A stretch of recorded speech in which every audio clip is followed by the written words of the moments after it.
گەشتنی سەفیری وڵاتی هۆڵەندایە لە عێراق بۆ دیوانی پارێزگای هەڵەبجە. شاندەکەی هۆڵەندا بەوڵی ئەحمەدی حاجی ڕەشید پەرلەمانتاری پێشووی عێراق هاتوونەتە پارێزگاکە و ئامانج لە سەردانەکە هێنانی وەبەرێن و کۆمپانیا هۆڵەندیەکانە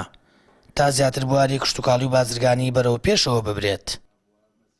کۆمەڵێک پێشنیار دەخرێتە بەردەسی کەوا کۆمپانیا هۆڵندیەکان بتوان بێن لەم شارە ئیستثمارکەن لە مەجای کشتتوکاڵاوە ئەو پێشکەوتنەی کە هەیەە لە مەجای زەراعەتە لە هۆڵندا بتوانن لە هەڵەبجە و لە شارە زۆر ئیستثماریکەن بۆ ئەوەی دەستی کار لە هەڵەبجە زیاتر بێت تاوەکو گەنجانی ئەم شارە لەبری ئەوەی ڕێی هاتوونەهات بگرنە بەربەرە و ئەوروپا بتوانین ئەو خبرە و ئەزمونەی کە لە ئەوروپا هەیە بە تایبەتی لە وڵاتیش وەکو هۆڵندا هەیە لە پێشکەوتنی کشتتوکاڵیە کە لە ئەوروپا تایبەتەوە لە هەموو جیهانە ئاماژەی بۆکرێ بتوانین ئەو دەستی شارەزاییە بهێنینە هەڵەبجە و گەنجانی هەڵەبجە لێرە بەهرەمەند چیتر ڕێی هاتوونەهات نەگرنە بەر. شاندەکەی هۆڵندا لە کۆبوونەوەیەکیاندا لەگەڵ پارێزگار و جێگرەکەی جەختیان کردەوە پارێزگای هەڵەبجە دەوڵەمەندە لە بواری کشتتوکاڵی و پێویستە هەوڵی زیاتر بۆ بەرەو پێشبردننی بدرێت. هاوکات گفتوگۆ کرا لەبارەی هێنانی کۆمپانیا هۆڵندیەکان و سوودبینین لە ئەزمونیان لە بواری کشتتوکاڵی و بازرگانی و زیادکردنی دەستیەلی کار بۆ گەنجانی شارەکە و بەرەو پێشبردننی کەرتی کشتتوکاڵی.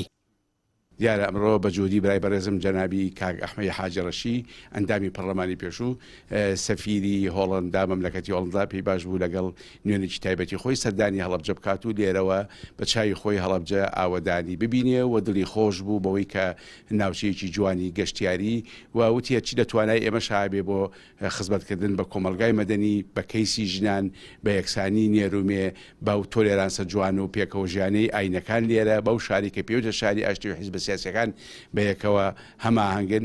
بۆ بەبەستە سەردانی محافظەی هەڵەبجەی کرد و ئێمەش بە گەرمی بە خێراتمان کرد و سوپاسمان کرد کە ئەمە یەکەم جارێتی جارەکانی کەس سەردانمان بکات. Let me first of all say that I'm very privileged to be here in Halabja, in the beautiful city of Halabja. Halabja من زۆر خۆشحاڵ بووم کە لێرە توانیمان سەردانی پارێزگای هەڵەبجە بکەین و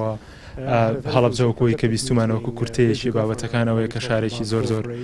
جوان و دڵگیرەوە من ئەمەوێ لێرەوە ڕێز لە شەیدانی ئەم شارە بگرم و ئەمەوێ سەردانی دواتر سەردانی مۆنومنتی هەڵەبجە بکەم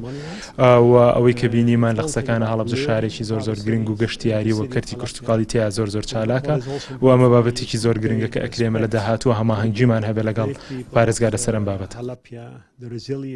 ئەحمەدی حاجی ڕەشید کۆمەڵێک کۆبوونەوە دیداری لەگەڵ بەرپرسان و چین و توێژەکانی پارێزگای هەڵەبجە بۆ گوێگرتن لە داواکاری و چارەسەرکردنی کێشە و گرفتە هەمەلایەنەکان بۆ سەفیر و شاندەکەی هۆڵندا ڕێخست و دواتریش سەردانی مۆنومنتی شەیدانی هەڵەبجەیان کرد. سەفیری هۆڵندا جەختی کردەوە وەک وڵاتەکان ئامادەی هاوکاری پێویستن بۆ بەرەو پێشبردننی کەرتی کشتتوکاڵی و بازرگانی لە سنوورەکەدا. سامان فەتاح کەناڵی ئاسمانی پەیام هەڵەبجە.